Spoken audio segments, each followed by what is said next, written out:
Welcome to the Industrial Talk Podcast with Scott MacKenzie.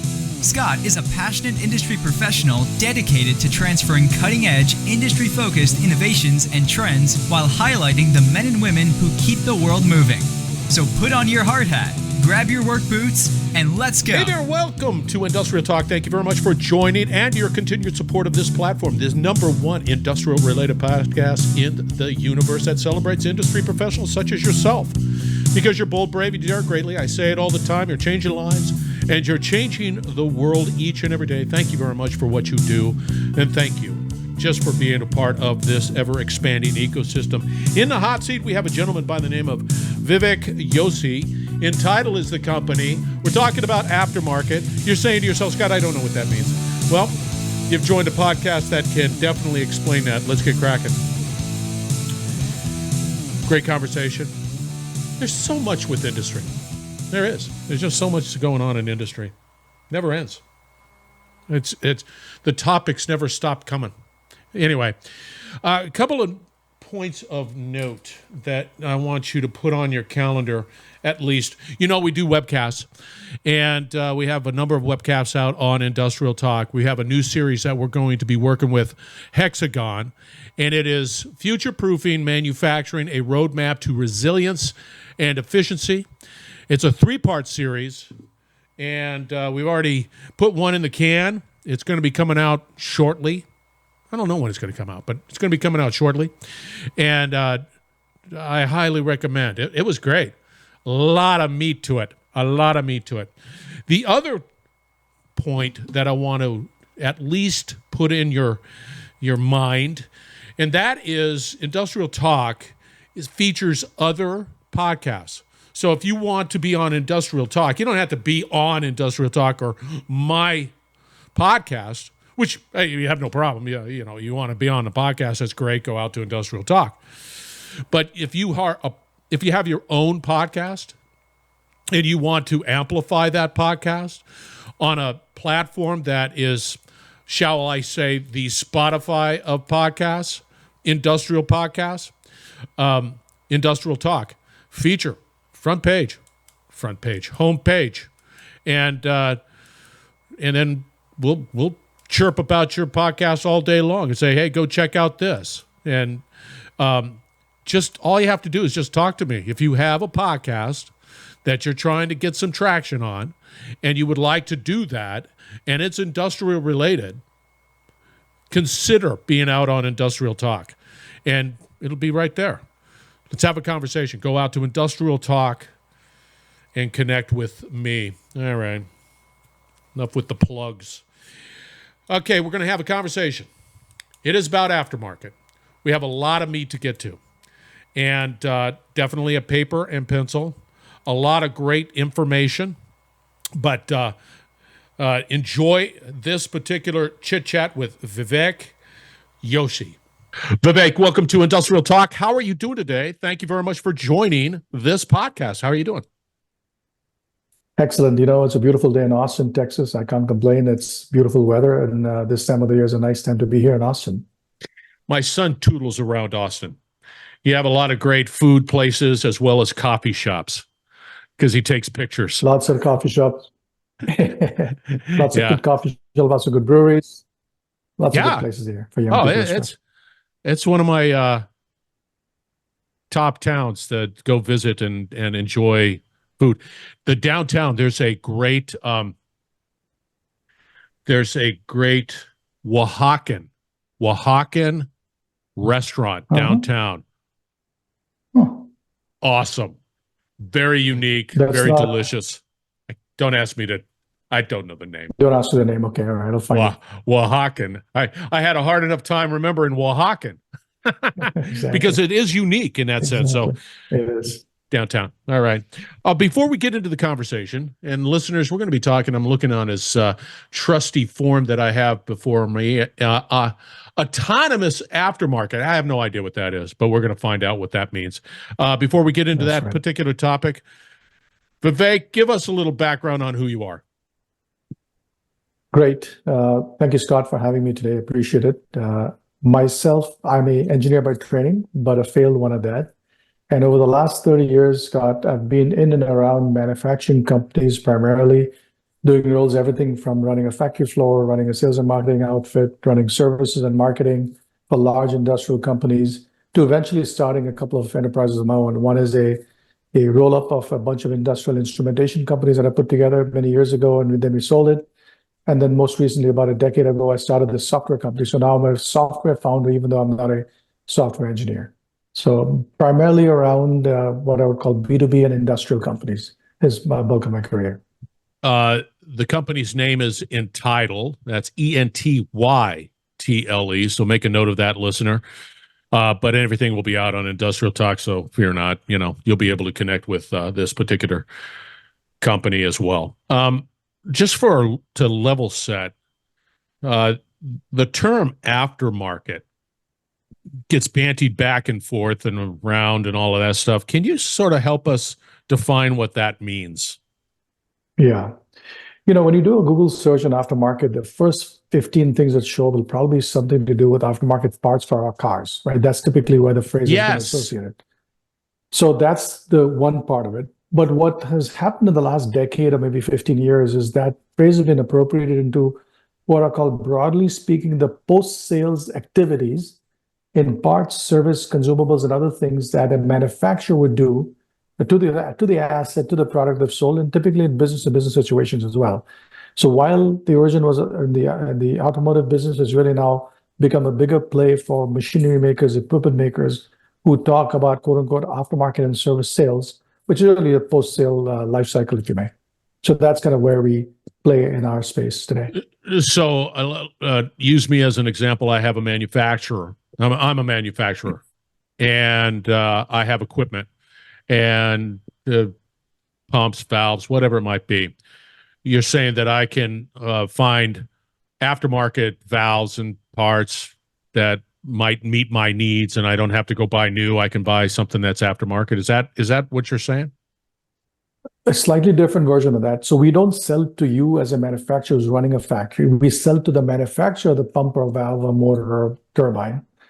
Because the thesis has been these equipment makers, like the Baker Hughes, the General Electrics, the Xylems, the big guys who've been making equipment, and the small people, $50, $100 million. Over the decades that they've been in business, they've sold thousands of these machines all over the world. And these machines typically last for anywhere from 10, 15, 20 years. The conversation I just had said his pumps last for 70 years in the field. And over those 70 years, people maintain them. They'll buy parts, they'll buy consumables, they'll repair them, they'll upgrade them and things like that, right? What happens is the manufacturer, me, the equipment maker, A, loses track of these customers and machines, and B, therefore loses track of the revenue that they could make. So our value proposition is to the manufacturer, to the OEM, to say, look, we're going to help you discover all the stuff you've got in the field. We'll help you understand what's happened to it based on all the data we collect from your own systems. And then based on that, we'll identify for you who you should go talk to, when and why, for an aftermarket parts or service or upgrade or whatever it could be. So that's kind of who we do. So our target customer is the manufacturer of that equipment. Oh, that is interesting. How do you, and yeah, there's a topic, we're going to be talking about it, but I'm more intrigued with the business model itself. Yeah. How do you, let's say I'm a Baker Hughes, a GE, whatever it might be. I have equipment that's out there in the marketplace all over the world, just everywhere. How do you begin that process of identifying these assets that I've just lost track of, and then be able to determine the quality of that asset so that there's a value attached to it? How do you begin that journey? That's a great question. So if you think about what most of us who grew up in manufacturing know, there's a plethora of systems that exist within a company. You have an ERP system, you have an MRP system, you have a field service system, you have PLM that tracks parts and bills of materials, etc. That collection of systems that you have, functional systems today, has what I would call fragments of information that, when put together, give you a pretty good idea for what happened to your customers and what happened to the product and how they've been behaving over time.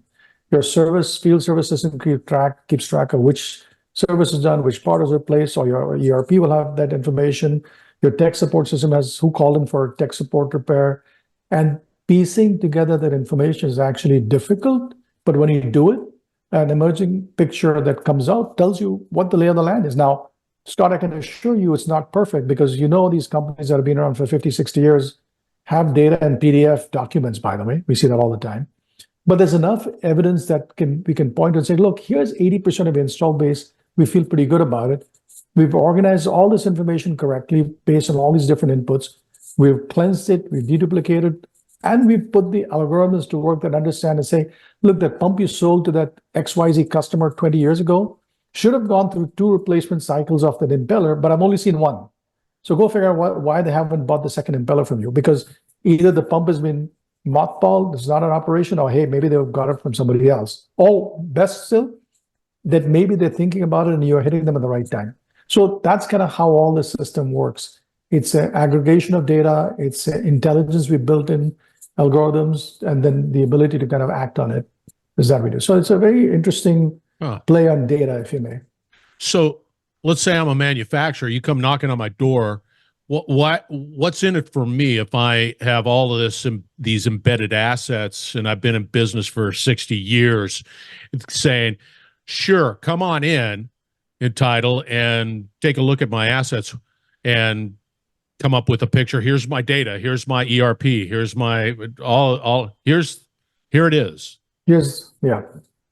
So the business case is very straightforward, right? Traditionally, manufacturers have been what I would call reactive. They wait for the phone to ring, they wait for the email to come and say, hey, my pump failed, I need a new impeller. My pump failed, I need a new shaft, or whatever it could be. The hypothesis or the thesis we have is saying, look, it pays for you to be proactive in reaching out to your customer base because A, by definition, the people who come to you will come to you because A, they like you or they think you're the only game in town. But B, there's a large portion, anywhere from 60 to 80%, that just simply goes to the guy down the street or the competitor or third-party product to go do the part. Now, Mr. Manufacturing CEO, if you care for this, you may want to set a proactive engine to go after this because there's a lot of money to get made. In fact, you could systematically improve the penetration of your customer base and install base. You can sell them more parts and services, which, by the way, are high margin. So you not only get revenue growth, but you get high profit margin growth. And that, if you pay attention to valuations, and most investors pay attention to profit growth, margin growth, and recurring revenue growth, which is really what a post-sales and aftermarket revenue stream does for you. So that's the theory of the case. But what's interesting, Scott, is I found out is that convincing somebody of that is too hard. So what we've figured out is a way to qualify the prospects who are already making the journey start, and they need technology to make it better, faster, cheap, right? So I got out of the convincing somebody to go do this game because it's just a hard game to go. Yeah. So we just help them make this thing better.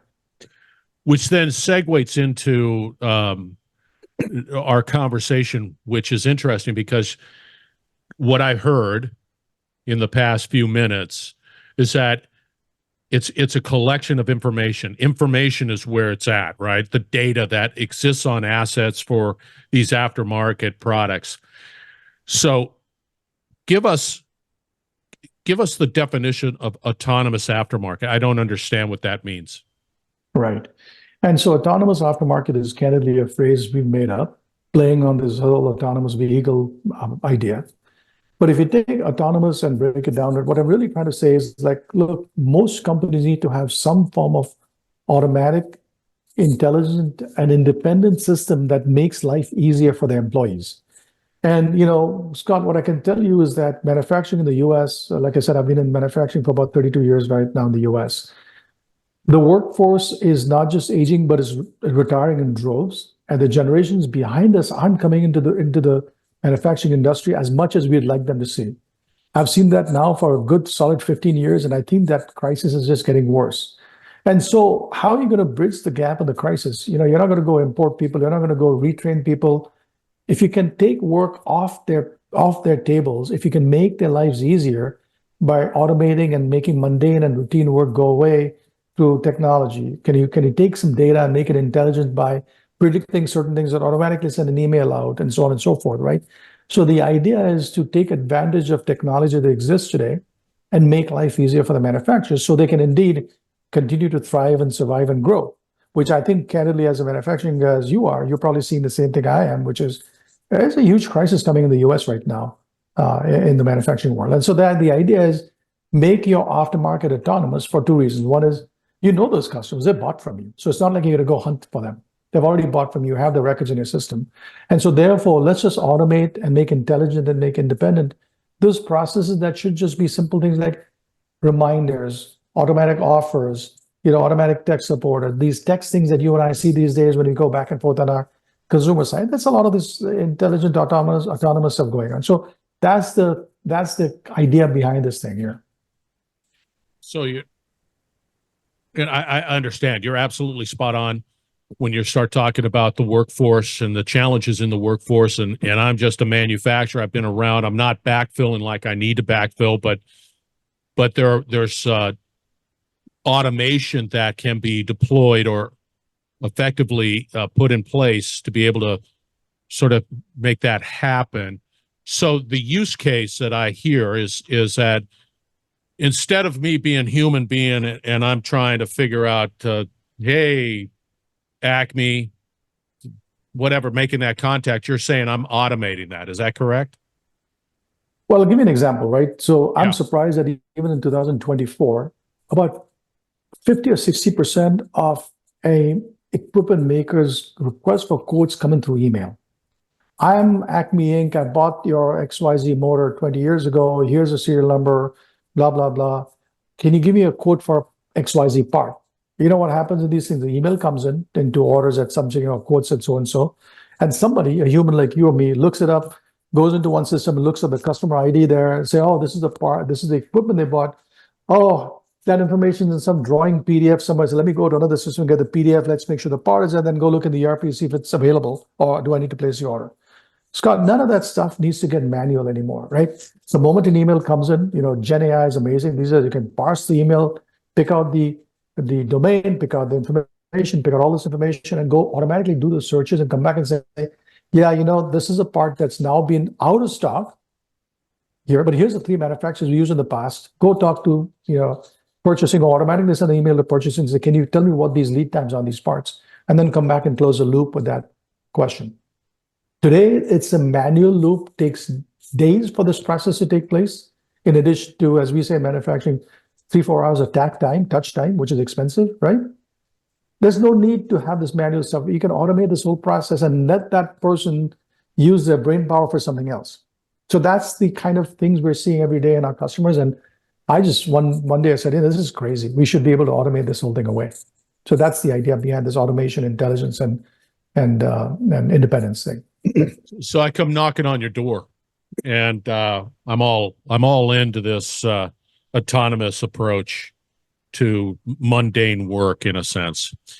How quickly, if I come knocking, I'm sure it's all relative. I got it. It's all relative, yeah. Yeah, but if I go down this road, can I incrementally do it, or do I have to, is it a big bang and you're coming in, you're going to look at all the stuff? How does that look to me? That's a great question. So the short answer is that it does not need to be a big bang, but it has to be a series of small bangs. And what I mean by that is, you may say, Vivek, this is really great. Try it on this product line in the North American sector, for example. And so we say, great, let's get all the data for this particular product line and out of North America, as much history as you can, so we can make sure the models work correctly for predictions. We've automated the email flows for that product line. Can you go test all these things out? That's probably a 2-month effort, Scott, to kind of get the first things working correctly, because you're testing information, you're validating it. You'd be surprised or not surprised, having been in manufacturing, that almost 100% of the customers we work with give us dirty data, which means it's not reconciled across systems. There are lots of errors in this situation, cleansing, deduplication, all that stuff. It takes time to get all that done and let the algorithms work. So I'd say 2 months before you see the first output. And then there's always, as you know, validation. Yeah, did this thing work correctly? Did this not? Did we train people correctly? Did the model get trained correctly? That's another month or so. So my estimation typically is from day 1, about month 3 is when you should be able to start making the first money, if you may. And for me, let's say I'm Acme manufacturer again, and I receive these emails. I'm not asking for my customers to do anything different. If they said, hey, I've got a pump XYZ, looking to replace it, whatever the communication is, I don't have It's to. all automated, and it's all automated at the manufacturer's end. So the customer should not have to worry about anything. In fact, the email may still go out from Scott saying, "Thank you very much, Mr. Customer at Acme. Here's the quote you asked for in the email dated XYZ date," right? So there's so much intelligence you can build into it these days. It's actually amazing and frightening at the same time. Yeah, I anything to eliminate inefficiencies, and there's a ton of inefficiencies out there. There's a ton of inefficiencies. There's a ton. Yeah. Where So do that's the theory of autonomous aftermarket. Yeah, where do you see it going? What are you? But you've been in business for 10 years plus. Yep, about 10 years now. Yep. Doing this exact same thing. The version of autonomous, without calling it autonomous. So we first started as a predictive recommendation engine. So we would look at all this data and say, geez, I think Scott McFarlane bought this pump 8 years ago. He should have done these 3 things. My prediction is in the next 90 days, he's going to need these 3 parts. Go contact him. So we were basically using some form of intelligence, if you may, to say to our manufacturing customer, here's Scott McFarlane, go talk to him about these 3 parts because he should have done A, B, and C. And then based on the data we got back, there was enough machine learning algorithms and says, that was a wrong recommendation because X, Y, Z, or no, we saw that order indeed 2 weeks ago, so ignore that. And so we have already built the intelligence layer, if you may, to make this thing happen. Now I'm saying, well, wait a minute, I can complete the process by taking in Gen AI and some other technology to kind of blend all this together to say, take the email, take a look at the drawing, take a look at the PLM system, take out all this stuff and go back to Scott and say, Scott, here's an answer to your quote you requested, for example. So yes. It's an evolution of that journey, if you may. Yeah, but you still do that too, because I would imagine that absolutely in the world of digital transformation, IIoT, all of that ability to have devices out on assets, to have that intellectual capability of seeing into that asset and saying, hey, it's starting to display some degradation, whatever it might be. That's right. And then be proactive and saying, hey, it looks like that pump is beginning to degrade in some way, shape, or form. Absolutely. And so those are the kinds of things which, it should be something that we should all think about, partly because of the labor shortage stuff, partly because candidly what's happening, Scott, is just like you talked about your son tooling around Austin, going to coffee bars and this and that. The generation that's coming into the workforce now does not have the patience to deal with the nonsense that you and I dealt with in what I'll call as green screens and just cumbersome systems that we have. They want to pick this phone up and just like do 2 things and immediately get a response to it, right?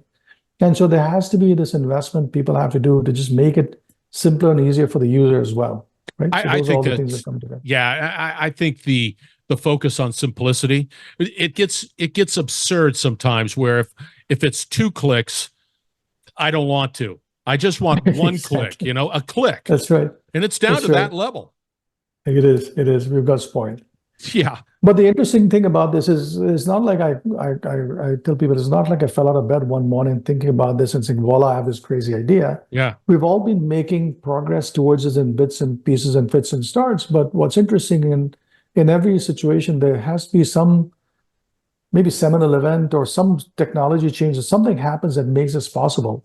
Years ago for us in the field, it was phone, like GPS enabled phone, camera, all that stuff just made it easier for field service. I think now this whole evolution we started in the last year and a half with Gen AI, where you can read and understand and parse to massive amounts of text information to automatically put things together, is really one of those big inflection points. So you have huge amounts of data. Now you have this crazy technology that makes it easier. And I think that's one of those things that unlocking this opportunity, right? Because people have thought about this idea that I've mentioned. It's not like Entyle and I came up with this idea. People had this similar notions, but now technology is making feasible fine. Yeah, it was sort of weird, and it was sort of this tipping point when it came to Chat GPT. It was just like one day everybody's talking about it. This would be great to be able to do, and then here's Chat GPT, sort of that tipping point, and then all of a sudden it just exploded. And absolutely, Gen AI and now how do you apply it? How do you sort of hold that tiger by the tail to make it? That's right. Workable for me. That's what are the roadblocks? But it sounds like it's the right thing to do. I mean, it seems like a no-brainer. What's the roadblocks? Well, I think a few things, right? First and foremost, even though Gen AI has advanced a lot, it's not going to take you to utopia. There's a lot more things to get done. So, buyer beware. So that's one part of it. The other part of it is, and it goes back to something, as you introduced yourself to me, Scott, you've been in manufacturing, I've been in manufacturing for a long time. There's an element of what I would call inertia that many manufacturers have of saying, yeah, that's fine, let somebody else deal with it first, right? So there's a laggard effect in manufacturing. I think that's going to be a big part of the slowdown. The second thing is people will think it'll solve all problems, and it won't. So you have to pick and choose what problems you want to solve and be pragmatic about them. And the third thing is, as I learned a long time ago, 30 years ago in one of my early jobs, is people said, no moonshots, please, right? So you can't make this about this crazy big transformation, but you have a couple of small things you kind of start implementing to go along the way. I think if you kind of overcome those, I think you'll see success. But it's not tomorrow's journey. It's still going to take time. But if you don't invest today, the progress you should see 3 years from now, 5 years from now, will be a decade from now. By which time, Lord knows it'll be, Blockbuster, Netflix, Kodak, digital camera effect, right? I mean, there's some fundamental existential issues, I think. I think it's a no-brainer. I think you have to pursue innovation. I think the big rub for many is I think there's an acceptance that I have to consider doing business a different way, but who do I trust to help me along on that journey? It always gets down to that, because there's a ton of people hanging their shingles out and saying we can do it, and it might be just a rabbit hole that you don't want to go down to, but I believe in my conversations that I've had, there is this need to innovate and deploy the technology in a way that helps me to be more of a resilient business. Absolutely. But I got to trust somebody. And speaking of trust, if I trust you, how do I get a hold of you? What would be the best way to get a hold of you? Well, the best way to get a hold of us is on our website. You can contact us at info@entytle.com, or just contact me at vivek.joshi@entytle.com. And I think you have my email address, and maybe we can publish it as part of the transcript notes. But it's the best way to contact us. Are you out on LinkedIn? Directly to the website. I'm on LinkedIn at Vivek Joshi. Search me for Vivek Joshi and Entytle. You can find me there.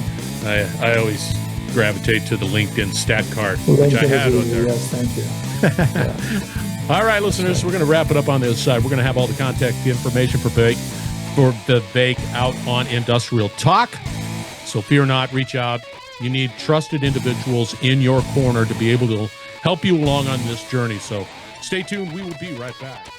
You're listening to the Industrial Talk Podcast Network.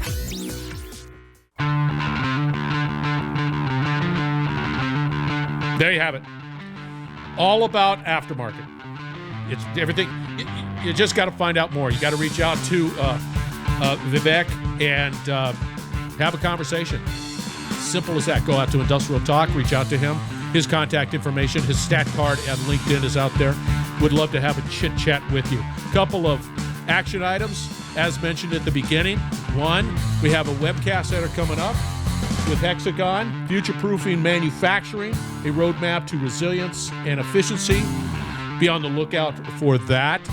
And then finally, if you have a podcast, an industrial podcast, and you want to get more attention and you want to gain more followers, consider being on Industrial Talk, the Industrial Talk platform. It's simple. You have a conversation with me, and then we will make it happen. But you have to be committed. None of this because you're committed to the industrial space. Be bold, be brave, dare greatly. Hang out with Vivek, and you will change the world. We're going to have another great conversation shortly, so stay tuned.